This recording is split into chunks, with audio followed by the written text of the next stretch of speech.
sohbet edeceğiniz kişiyi seçmelisiniz. Sadi Şirazi meşhur bir rübaisinde diyor ki, kil ile yıkanırken baktım ki kilden gül kokuları gelmekte. Kile sordum, dedim ki sen dere kenarında hakir bir avuç topraktan başka bir şey değilken bu kadar güzel kokular nereden sana geldi? Kil cevap verdi. Dedi ki doğrudur. Dediğin gibidir ey şeyh. Ben dere kenarında ayaklar altında bir avuç hakir bir topraktan başka bir şey değilim. Ama beni gül yapraklarıyla aylarca bir sandıkta beklettiler. Bu güzel kokular onlarla ettiğim sohbetin ve arkadaşlığın neticesidir. Sohbet her kişiyle olmaz. Muhatabınız nasıl bir mertebede, derecede ve ruh halindeyse sohbetle siz de aynı feyzi ve bereketi alabiliyorsunuz. Ama muhatabınız düşük, zulmet dolu, terslik, çirkinlik dolu bir varlık ise maalesef o size de bulaşıyor. Karşınızda ne varsa o size doğru akar. Bunu engelleyemezsiniz. Hiç kimse yoktur ki arkadaşının etkisinde kalmasın. Siz değerli dinleyicimiz için bu derinlemesine incelemede modern davranışsal psikoloji notlarını ve Sadi Şirazi'nin asırlara meydan okuyan metinlerini bir araya getiriyoruz. Amacımız etrafımızdaki insanların bizi nasıl görünmez bir şekilde değiştirdiğini ortaya koymak. Feyz ve karanlık arasındaki o durmak bilmeyen akışın altında yatan sarsıcı gerçeği çözmek istiyoruz.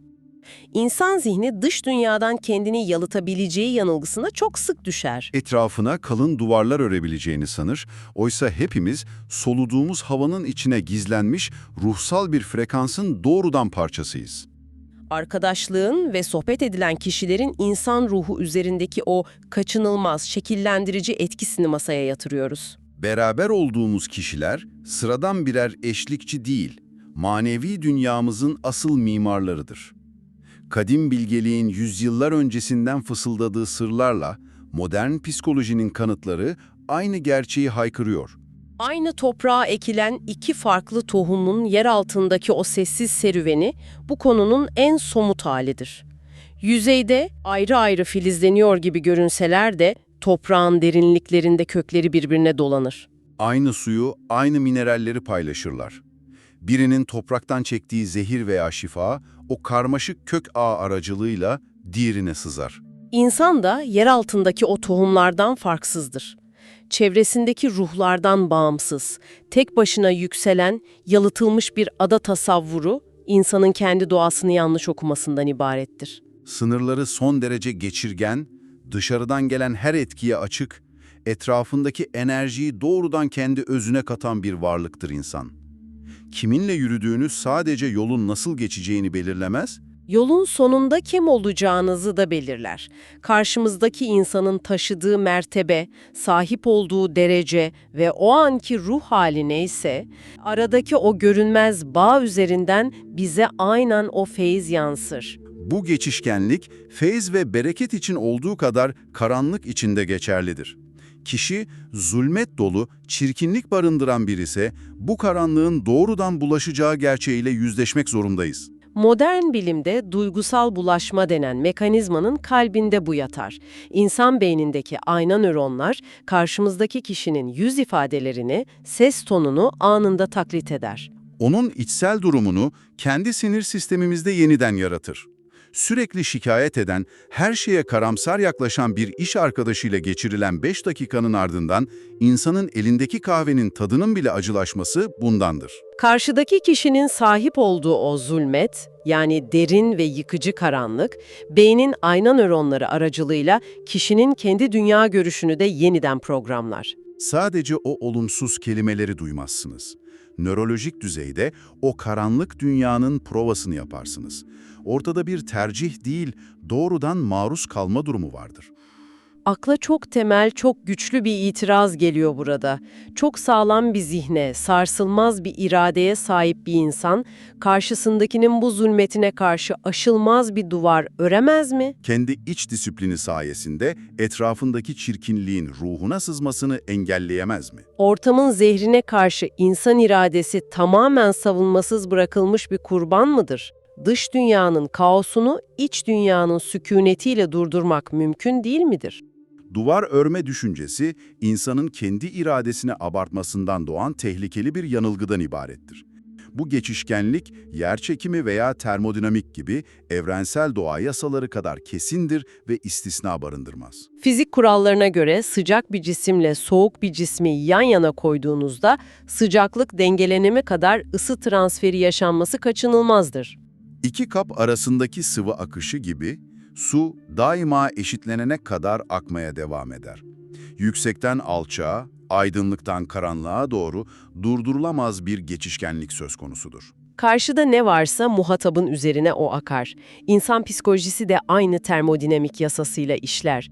Dünyada arkadaşının, sohbet ettiği kişinin etkisinde kalmayan tek bir insan evladı yoktur. Başladıktan sonra akışı durduracak bir kalkan icat edilmemiştir. İnsan kendi direncine güvenerek zehirli bir havayı ciğerlerine çekip zehirlenmemeyi bekleyemez. Ortamı değiştirmek yerine ortamın etkisine direnmeye çalışmak, fırtınanın ortasında durup ıslanmamayı dilemek kadar beyhudedir. İrade etkiyi sıfırlamakta değil, o etkinin geleceği kaynağına, o arkadaşı, o mekanı seçmekte kullanılabilir. İrade, o zehirli havayı solumamak için odadan çıkma kararını verebilme gücüdür. Havadaki zehri akciğerlerde etkisiz hale getirme gücü değil. Bu sarsılmaz etkileşim kuralı, yüzyılların ötesinden Sadi Şirazi'nin Kil ve Gül rübaisi üzerinden kusursuz bir tabloyla resmedilir. 13. yüzyılın Şiraz'ında bir insan yıkanırken eline aldığı sıradan bir kilden dünyadaki hiçbir kokuya benzemeyen, baş döndürücü, eşsiz gül kokuları yayılmaya başlar. Ortada devasa bir tezat vardır.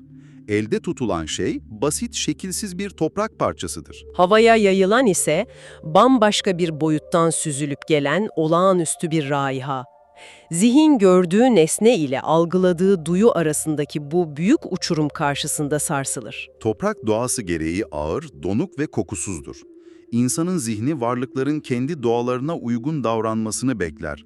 Beklenti kırıldığında o can alıcı soru kendiliğinden dudaklardan dökülür. Kille yöneltilen o tarihi soru, varoluşsal dönüşümlere karşı hissedilen şaşkınlığın dışa vurumudur. Sen, dere kenarında ayaklar altında ezilen hakir bir avuç topraktan başka bir şey değilken, bu kadar güzel kokular nereden sana geldi? Modern insanın günlük telaşı içinde bu sahne hepimizin aşina olduğu çok tanıdık bir anın yansımasıdır. Gösterişsiz, tamamen sıradan görünen, mütevazı bir insanla karşılaşırız. Onunla birkaç kelime ettiğimizde o basit görünümün altından inanılmaz bir bilgelik, sarsılmaz bir iç huzur ve derinlik fışkırır. O insanın karşısında sen bu derinliği, bu dinginliği nereden aldın sorusuna itiliriz. Görünüşle taşıdığı anlam arasındaki o uçurum bizi bu mucizenin kökenini aramaya zorlar. Kendi sıradanlığının içinde bu kadar olağanüstü bir halin nasıl barındırdığını çözmek isteriz. Kökene inildiğinde Kil'in verdiği efsanevi cevap, dönüşümün evrensel formülünü bütün berraklığıyla önümüze koyar. Kil aslına, kendi çamuruna, geçmişine dair hiçbir inkar barındırmaz. Kendi hakikatini bütün çıplaklığıyla kabul eder.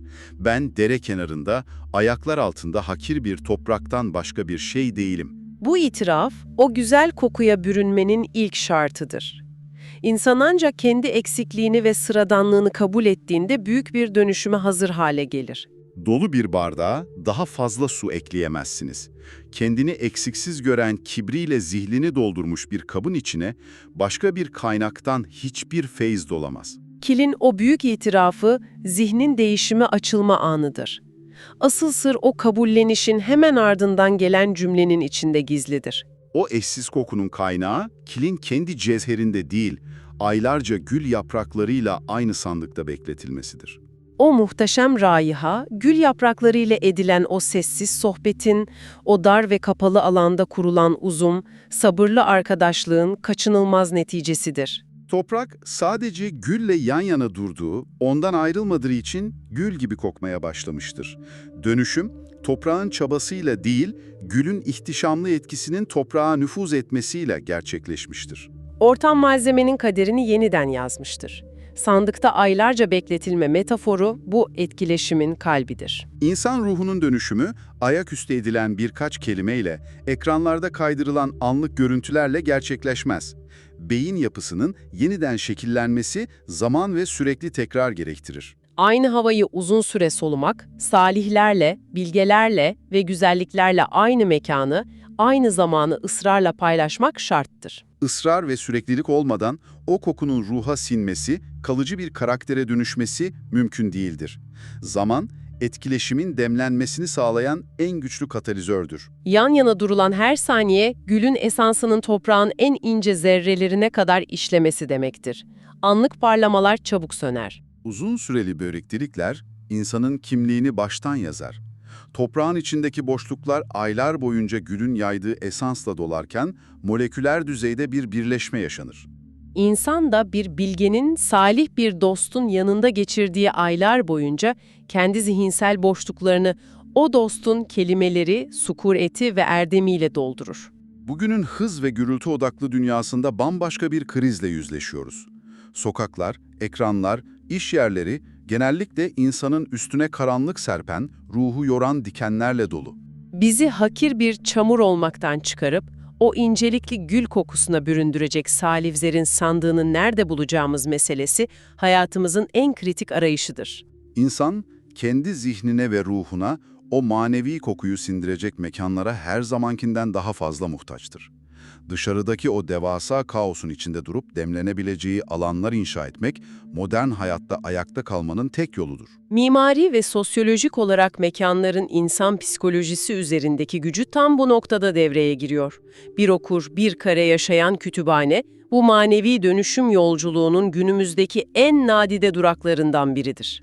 Raflarında sadece sessiz kitapların durduğu cansız bir depo değildir orası. Bilginin, hikmetin, salih düşüncelerin bir arada soluk aldığı organik bir ekosistemdir. İçine adım atan herkesin o eşsiz kokuyu yavaş yavaş ruhuna sindirdiği, zihinsel zenginlikle harmanlandığı, o dönüştürücü sandığın modern ve yaşayan halidir. Bir mekana adım atmak sadece fiziksel bir eylem değil, ruhsal bir sözleşmedir. O kapıdan içeri girdiğinizde zihniniz dış dünyanın gürültüsünü geride bırakır. O mekandaki dinginliğin frekansına uyumlanmaya başlar. Bir okur, bir kare yaşayan kütüphane gibi sığınaklar, insanın iradesini en doğru şekilde kullandığı yerlerdir. Akıntının yönünü belirlediği sığınaklar, bir mekanın içindeki bilgelikle birleştiğinde insanı nasıl yoğurup şekillendirdiğinin canlı kanıtıdır. Orada zaman geçirmek, o sayfaların arasındaki bilgeliği teneffüs etmek, tam anlamıyla gül yapraklarının yanında sabırla beklemektir. Doğru. Sandığa o yaşayan kütüphaneye ve ruhu besleyen insanların yanına adım atmak, bir insanın kaderine yapacağı en büyük müdahaledir. İnsan hangi kapıdan içeri gireceğini ve kiminle duracağını seçtiğinde, yarın sabah uyandığında nasıl kokacağını da seçmiş olur. İradenin gücü, akıntıya karşı boşuna kürek çekmekte değil, kayığı doğru akıntının içine, doğru sandığın kalbine yönlendirmesinde yatar. Seçtiğimiz mekanlar, içine daldığımız o yaşayan kütüphaneler, okuduğumuz satırlar, bizi biz yapan malzemenin ta kendisidir.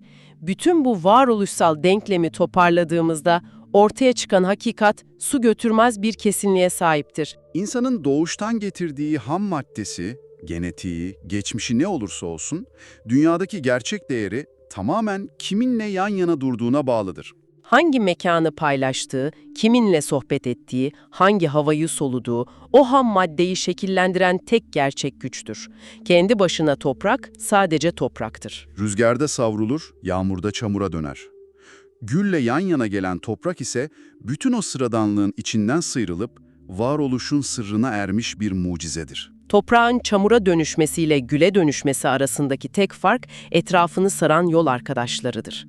İnsan zihni sürekli kopyalar, etrafındaki havayı saniyesi saniyesine kendi içine çeker. Yanımızdaki insanların merhameti bizim merhametimiz, onların sığlığı bizim sığlığımız olur.